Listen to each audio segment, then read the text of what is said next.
one retailer who has definitely been disrupted, but chose a very strange partnership approach to Amazon was Kohl's, which leads us into the next topic of department stores. I thought that I have to give props to Scott Galloway with the analysis that he did, that he compared when Target had partnered with Amazon for e-commerce and just how far behind that forced Target when it came to e-commerce success, and use that as an analogy for what Kohl's is doing today with Amazon in collecting Amazon returns. I mean, I guess that the math is, well, if it drives traffic to my store, then at least I have an opportunity to capitalize on that. But it does seem like there's more in it for Amazon than there is for Kohl's. And it kind of signals some desperation on the part of department stores. So let's talk about that one. Department stores seem to be the next one in the crosshairs of being disrupted. Paula, would you agree with that? Yeah, well, you know, department stores have been in trouble for a while. Back when they were looking for a new CEO for JCPenney before the debacle after Mike Ullman, for the Ron Johnson debacle, I said that it's hard to find dinosaur riders these days. The problem with department stores isn't Amazon. The problem with department stores is that they're not arrayed in a way that people like to shop anymore. Someone gave me a stat some years ago that people shop 1.2 departments in a department store, so on any given trip. So why would you spend all of that time and energy? It's, especially now, it's just much easier to buy direct from a brand. You know, it's much easier to, once you know the fit, to just do that. But if you're looking for a black blouse or a pair of slacks, you got to wander all over the place because you got to go from vendor to vendor to vendor. And it's not an easy fix because there's contracts to think about, there's real estate to think about, there's a whole set of issues. So I don't know how to fix department stores. I have to say that it's a problem that's been going on for some time. It's almost a generational anachronism, and I don't know how to fix it. It's not a technology problem. It's really what a consumers want problem. Yeah, that's interesting because, you know, Macys has been such a poster child for omni-channel for so long, and yet they're still struggling. I mean, and it is that whole customer service part. I mean, I remember the last Friday before Christmas, last holiday season, my family was wandering through a Macys. We found a couple things that we were going to buy.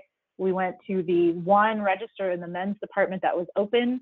There were 3 registers in 3 different stations throughout the men's department, but only one of them was staffed. And the line was 8 people long. And there was a huge pile of clothes that people had just dumped because they got tired of waiting in the line. And in fact, when we got in the line, the person at the front of the line was trying to make a credit card payment. He wasn't even trying to buy something. And the employee behind the counter didn't really know how to process a credit card payment. So he was trying to call and ask for help. You know, when you see that, you're like, oh my God, we're going to be here forever. So of course, our pile of clothes joined the dumped pile of clothes. I mean, it was a very clear, I should have taken a picture of, like, talk about abandoned carts, right? Like you could actually measure the carts that were abandoned by the height of the pile, and you could measure it in feet. And I look at Macys saying this year that they are going to hire fewer seasonal employees than they did last year.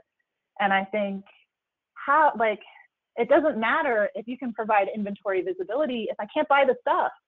Like, you got to be able to sell me the stuff. And I agree with you, Paula. I mean, for all of the technology investments that these retailers seem to be trying to make, it's not about that. It's about, I can shop one way online, but I go to your store and it is a completely different experience in a wholly inferior way compared to what I could do online. Yeah, it's funny you say that. Actually, so I had a problem with my phone a couple months ago, and I needed to go and get a new one. So I went to the Apple store, which is at my local mall. I got the phone, immediately started calling people, and was like, hey, you know, I got a phone again. I've been without one for the last couple of days. And I remembered while I was there that I had a wedding coming up, and the guy who was getting married had asked everyone in the party to wear brown shoes and brown belt. I don't have a brown belt. So I just instinctively, while talking on the phone, started walking towards Macys. And as I got right in front of the store, I forget who I was talking to on the phone, but I literally stopped and was like, wait, I'm not going in there. I have no idea where to go. And I literally turned around and I drove to a TJ Maxx and I went and got a brown belt, because it just, I had walked all the way across the mall to the Anchor store only to realize that there was going to be a labyrinth in that place, right? Am I going to go to the Hilfiger department and then the Polo Ralph Lauren department? No, there's no way. So, yeah, I've been a bad influence on you, haven't I? You have in so many ways. But no, the person on the other end of the phone, honestly, I wish I could remember who it was. They were like, wait, you just walked all the way there to realize you're not even going in the store? Yeah, no way. Well, so we've got the compounding news of Hudson Bay and Lord & Taylor, and the significance of selling off a large part of their flagship store to WeWork.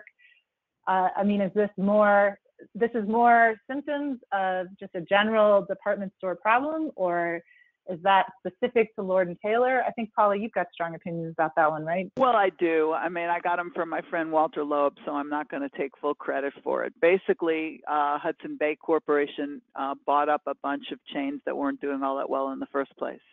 And it seems to be another of these relatively common retail themes that periodically someone will decide, if I buy a bunch of underperforming brands, I'll make one much better performing brand, and it doesn't. One big unperforming brand. Yeah, well, that's pretty much what happens, and that's sort of what we have here. And for reasons unbeknownst to me, Lord & Taylor became the first one to be starting to be stripped, if you will. I mean, the first thing was, well, we're going to sell Lord & Taylor on Walmart.com, and that one just had me shaking my head, like, what's in it for Lord & Taylor to cheapen its brand that way? And again, nothing against Walmart. I think Walmart's generally doing a really good job these days, but Lord & Taylor is certainly a different customer. I don't think there's a lot of crossover. For Walmart, no problem. They can get more customers out of it, but for Lord & Taylor, not so much. Now, coincidentally or not, the next day, the CEO of Hudson Bay Corp got fired. That was Jerry Storch. And then the day after that, it was decided that they were going to sell the main building of Lord & Taylor, which is a gorgeous building in New York City, to WeWork, and keep a small portion for the store. So, this is, and then they bought an underperforming department store in Germany that's still underperforming. Saks was underperforming when they bought it. So I think this is an idiosyncratic case of somebody having, how do I say this in a nicely way? See, this is the danger of being unscripted.